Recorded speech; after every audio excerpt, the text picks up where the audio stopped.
My name is Nancy O'Hare. I'm an author. I've started out my career more on something completely opposite of being an author, which I was in finance to start with. I was a chartered accountant for about 20 years, which probably makes you not want to read my books. But hey, I'm on a different path now. I've moved around with work, and that's kind of what put me on the path that I'm on now. I was living in Oman. I was living in Switzerland, in Nigeria, Australia. Anyways, I'm back in my home country, Canada at the moment, and that's when I got into travel writing and talking about, writing about a lot of my favorite places, favorite stories that kind of just resonated with me. And more recently, I did a bit of a side deviation and wrote a couple short books, more handbooks on personal finance, called From Wages to Riches for young adults and Reclaim Your Financial Wits for adults. And my travel books are called Dust in My Pack was my first one, and Searching for Unique was my second one. So that's me. So what kind of made you jump ship from the everyday 9-to-5 kind of accountant thing to being I guess sort of a creative? What made you jump ship? It was kind of an evolution, I guess. When I had been in Nigeria, my last job was in Nigeria, which was really interesting, really intense. I did an executive MBA that I started in Switzerland, finished in Nigeria. So you'd kind of think I'd be carrying on in the corporate world, but I think I got to a point where I just wanted to be more in control of my time and control of what I was doing. I wanted to get something more that I felt I was excited about, the energy, where I was putting my energy every day, and to be putting it where I wanted to be doing it. And I also thought, I look back, okay, I've had 20 years of, I've had an interesting career. I've been able to move around, do different things that I was quite happy with. But I started to question, well, if I spend another 20 years of it, am I going to keep getting that personal incremental benefit? Okay, if I go to Zimbabwe, it's Zimbabwe that's my vacation. It's usually the experience you have in Zimbabwe. For me, it was river rafting. It's like when that guide told me, no, you are going to fall off that raft and you are going to be underwater for 13 seconds or here where the Terminator is going to be 8 seconds you're underwater. So it's those experiences and all those sensory kind of overloads that hit you when you travel that get you. And that's what I wanted to get out of the book. And I think that's why I've structured it. And maybe that's coming back to my accountant, more organized side, is the structure of the book was really helped me frame it, because I'll have the adventure, kind of more the rafting, the quick adrenaline type adventures, or you've got long treks, or you've got short hikes, or you've got ancient temples where you're at sunrise with some monks and they're bringing some new boys into the monkhood, and the whole community is around, and those sorts of experiences that you just are thinking, wow, this is expected of, and that's what I want to capture in the writing. Those are the only way that somebody normally gets those opportunities is like Nat Geo, right? Like those are some very, very rare opportunities that you actually had.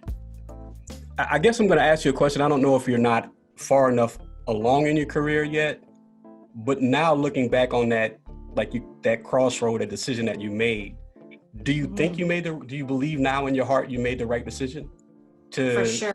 jump ship? For sure. For me, I definitely did. And it's not in the sense that, hey, well, now I'm a best-selling author, everybody reads my book sort of thing. That's not my measure of success. It's much more of I've been able to put out expressions of what I think was the most valuable experiences, or some of the most valuable experiences of my life, and be able to put that out there and create that just has that sense of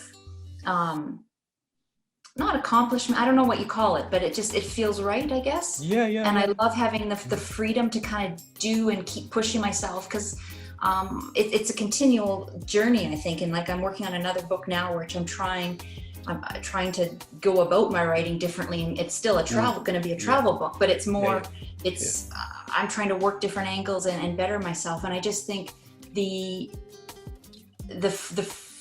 freedom and the opportunity, I just feel very, very grateful, I think, to have the time to try something completely different. We do only get one chance in this life. And if I thought, I don't want to look back and think, hey, I've got 40 years of just doing one thing. I want to do this, and I want to try that, and I want to keep learning and keep challenging, and and all that sort of thing. So I feel really grateful, and I really enjoy this kind of flexibility to be able to try and do different things. And even just recently, like my doing the personal finance book, like I'm not a personal finance wizard, but at the same time, it kind of came up.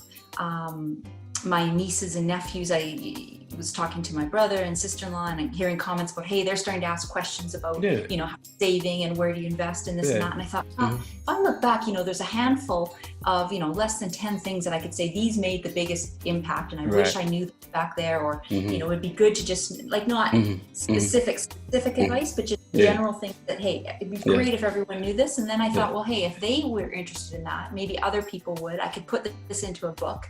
And I kind of got off on a bit of a tangent project doing that. And so it's kind of just nice having the flexibility to be able to do that versus in the, you know, when I was working more in the corporate world, you're just so entwined in your job and meeting deadlines and meeting other people's expectations. And, you know, you're trying to do your best at it, but it's always for someone else's or for a company's goals that maybe you're not, or for me in any ways, I wasn't necessarily perfectly aligned with that. And it's like, I don't want to keep putting my energies towards something that I don't believe in.